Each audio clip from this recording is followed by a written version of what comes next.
Eric, Duke, which is ranked as high as #1 in some of the computer polls, and is a team that definitely aspires to win the national championships, comes into KFC Yum Center on Sunday night, and Louisville threw the first punch. They were the more aggressive team. They were a more assertive team. They made 7 of their first 9 threes. They jumped to a 14-point lead, still leading midway through the second half, and then Duke showed why it's Duke. Yeah, I thought it was a great time for Louisville to be catching Duke. Duke just upset Auburn. They were the #1 team in the country. It was the best game that Duke has played in a good while, probably. So they come in feeling good, and Louisville, of course, is hungry after what happened to Ole Miss, and they've had some time to get ready for the game. I thought Louisville looked a lot fresher in this game than they did against Ole Miss. They made 9 of their first 12 shots, and if they can shoot that percentage all the way through a game, they're going to beat a ton of people, but they can't. And they just made, three of their next 13 or something like that. And what I noticed in this game, and we've seen it before, they shoot decently in the first 10 minutes of the half, not as well in the last 10 minutes. And I don't know, some of that is fatigue because they're only playing 7 guys, but at the same time, you can win a national championship with 7 guys. So, some teams can, depends on the 7. So they're continuing to tinker with it. I think Kelsey's still working with it to see what he can do. I didn't see huge defensive changes so much in this game. They are playing a little bit slower offensively, he said, running more set plays. So they're working with it. This was a much better effort than we saw on Tuesday, whatever you want to say. Yeah, Pat Kelsey doesn't want to use the injuries as an excuse. He's not. But I will say this. In this game, Duke played 9 guys that played 10 minutes or more.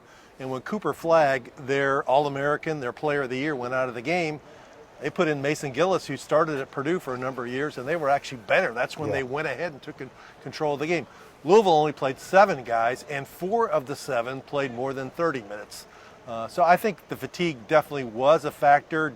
John Shire said in the post-game press conference their goal was to run Louisville and wear them out, and it worked.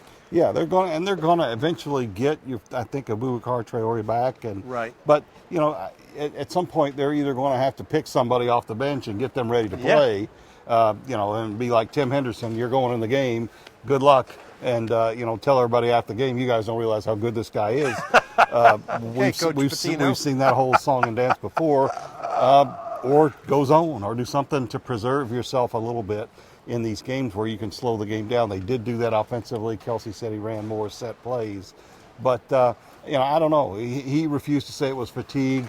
He had some issues on defense with what happened in the second half, and I'd say that's correct, but that too could be fatigue when you get right down to it. But he also did say that they really haven't practiced the way he wants to practice for several weeks now since they went to the Bahamas because of the situation, and they've been doing a lot of 3-on-3 and 4-on-4. Every team has injuries, every team has fatigue. It's a long season for everybody. It's how you deal with it will determine how you go out. They've got UTEP here on Wednesday night, and then they got to play in Kentucky on Saturday. So this will be a key week for the Cards. Yeah, it will be, and it'll be fun. That game Saturday is going to be a fun game. We're going to talk about it all week. I'm sure we're going to just ignore the 2 Wednesday games going on and go straight to Saturday because it should be very complementary styles that we see. Both teams want to get up 35 threes. They'll probably allow the other team to do that.